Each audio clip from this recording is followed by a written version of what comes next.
Hey there, welcome to the Reinsurance Podcast, the place where we dive into all things reinsurance, the coolest part of insurance.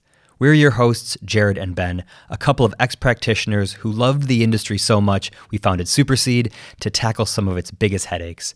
And we're here to share our insights and stories with expert guests as we uncover what's really going on in the industry. Welcome back, everybody, to a special news roundup episode. Can you remember which month it is, Jerad? It's getting to that time of the year where they're all running together. End of August, which means we're quickly approaching our favorite season, which is conference season, event season. Monte Carlo coming up, CERC coming up, Baden-Baden all on the horizon. So this is the end of our summers in the reinsurance world. Indeed. School restarts for everyone with children in September, and so does the reinsurance calendar. So excited to see you all there. I thought you said school restarts, like there's a reinsurance school about to begin. Oof. Maybe both. But grab that domain whilst you still can. But straight into the news. No more floss. A lot of stuff happening as we sort of ramp up the summer. One of the big stories coming out is this continued look at capital in the space. AM Best and Guy Carpenter coming out now saying reinsurance capital is on track for a 10% gain in 2024.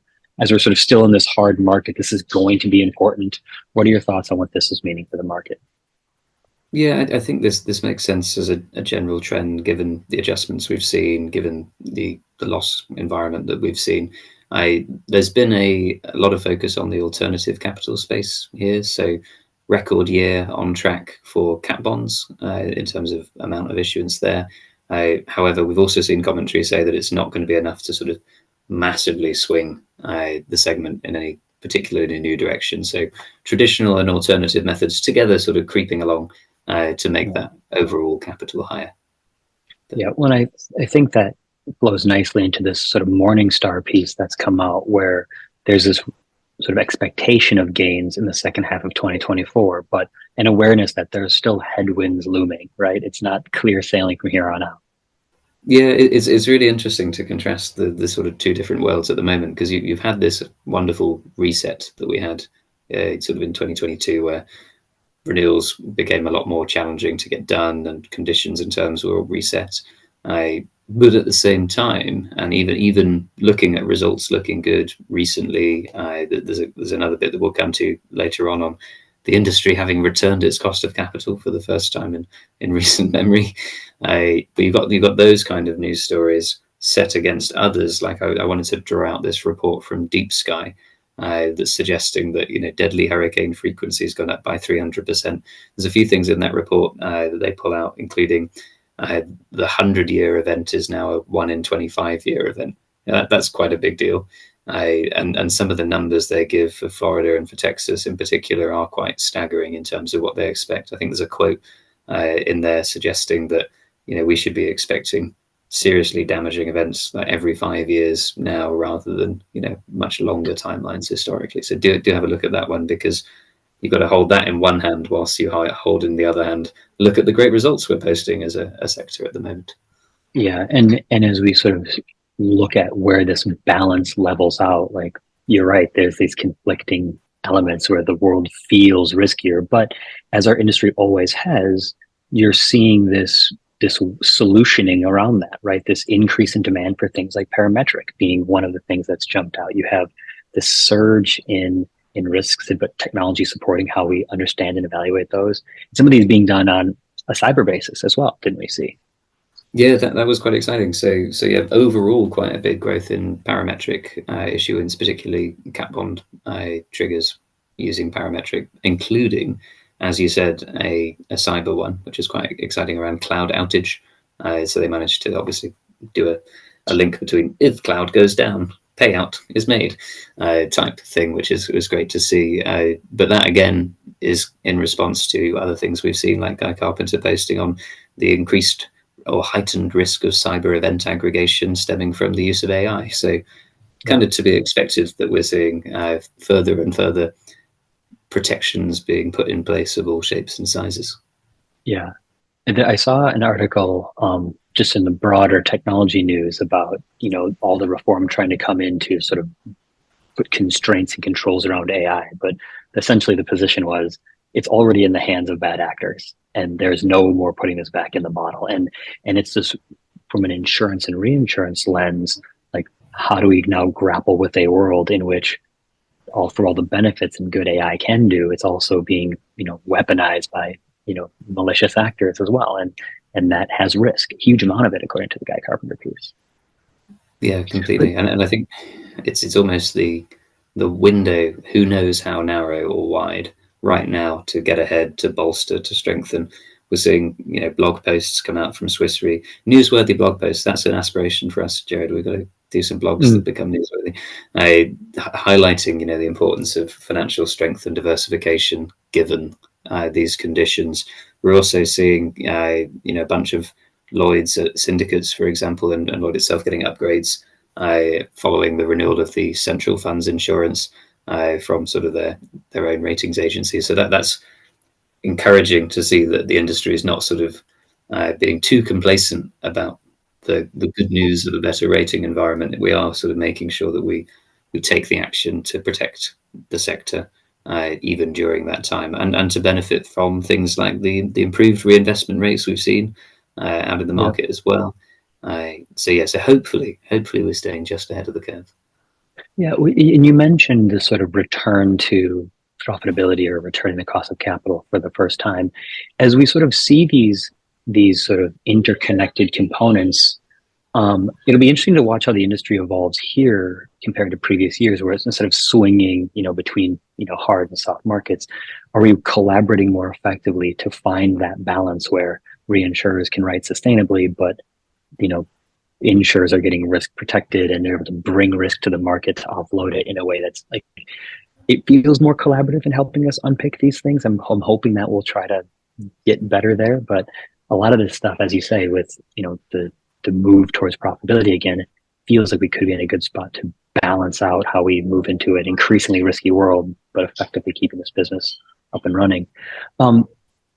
But there's always a role that innovation plays in all of these things, especially as we talk about the future of the market. But unsurprisingly, there's a poll that's come out now saying there's still a lack of innovation in the industry's pricing technology. We know some people who are leaning into that space. What is your thoughts on this and sort of the industry's appetite for innovation more broadly? I think we're all very curious and interesting, if I say so, people in our industry. Quite an incredible global community with a real problem to solve, and I think that leads us to feel a little impatient at times because we see all this great technology happening in the world around us. We're like, why isn't it in our industry yet? But as we know from first experience, it is a process to take great technology that's out there and to make sure that it's truly suitable and fitting for the actual processes of the reinsurance industry. So they will get there, but it also takes a heck of a lot of support from champions in, flying the planes, be they cedants, brokers or reinsurers. We can't really achieve innovation single-handedly. No party can. It's got to be an ongoing battle to get the technology that we want into people's hands. Yeah. Well, and I think there's a prudence there that's important. I was watching a video the other day, and it was all about how if you ask any of the AI agents, like how many R's are in the word strawberry, like they'll all say 2. And if you say like that's incorrect, they will say like no, it's 2. But it's about how they fragment the parts of the question that are being answered in the component pieces, etc. And it was really interesting. This woman who was sort of speaking about it, like those types of things matter for this industry and for insurance as well. Like for all the power that stuff can unlock, if you ask it like a fundamental question that like the truth matters, like accuracy. We've always talked about this. Accuracy is the most important thing with these types of things. And our industry's like slowness on innovation is a recognition that we cannot innovate at the expense of doing the thing that, correctly. So there's a lot of elements to what drives that. But I think you're right. There's a bit of frustration because we see all the fun toys we get in our personal lives. And we're like, why can't we have as many fun toys in reinsurance? Soon you will, my friends. Well, I'm excited that in just 2 weeks' time we will be in Monte Carlo for the exciting Reinsurance Rendezvous. I've seen that some people might be cycling there all the way from London, which is quite brave. We will not be doing that, but we will have a boat on site for recording the Reinsurance podcast. The Supercede team will be there as well around the event. So do come down to the Monaco Yacht Club Harbour if you want to see some exciting reinsurance podcasting happening live and in person. You're very welcome to watch as that's gone on, and even attempt to board the boat if you're feeling brave and you bring your pirate outfit. But otherwise, we'll keep you posted with all of the action then. Yeah, it's going to be an amazing set of interviews again this year. So I'm super excited for all that content that comes out, and I know our listeners are as well. Yeah, I'm looking forward to seeing what the key buzzwords will be, because there's always like a word frequency analysis afterwards of this was a very orderly, we're expecting a very orderly renewals or similar that comes out. So I wonder, place your bets now as to what the key words that everybody repeats will be across the board. Yeah, we'll have Corey put together like a Monaco podcast word cloud that we can put on every year and evaluate those. That'll be fun. Amazing. Well, until then, folks, and we'll see you then, and then following that in the September news bulletin. See you all then. Enjoy the end of your summer for now, yeah. Bye all. Thanks for tuning in to the Reinsurance Podcast. If you enjoyed our show, don't forget to subscribe wherever you get your podcasts and leave us a review to let us know how we're doing, preferably 5 stars. For more insights and updates, follow us on LinkedIn and visit our website at supercede.com/podcasts. You'll find the links in the show notes.